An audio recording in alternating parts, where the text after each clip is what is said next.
After a man in Salem was shot and killed by police who say he was acting irrationally. Officials were first called to the home on Witter Road for reports of a fire, and when they got there, the driveway was blocked by cars. Channel 3 New London Bureau Chief Kevin Hogan is on your side right now with what we're learning about the fire and the shooting. Kevin?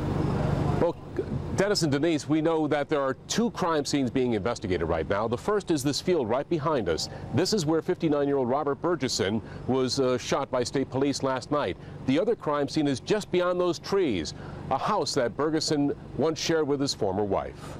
State police, with the aid of K-9, searched the field off Witter Road in Salem for evidence following last night's police shooting of 59-year-old Robert Bergeson.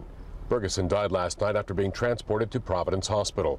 First responders initially answered a 911 fire call at 28 Witter, a log cabin-style house and three-car garage that were up in flames.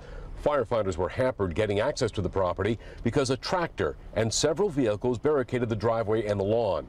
An hour later, firefighters noticed a man in a neighboring field acting irrational, yelling at them and waving what police say was a gun.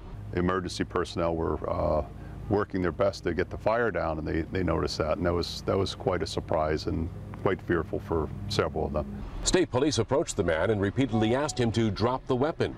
Police say when he failed to do so and confronted officers, shots rang out and the man fell.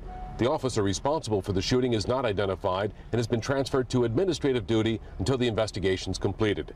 Tonight, the building's condemned. Town records show the property is jointly owned by Robert and Gail Bergeson, but state records show the Bergesons divorced in May.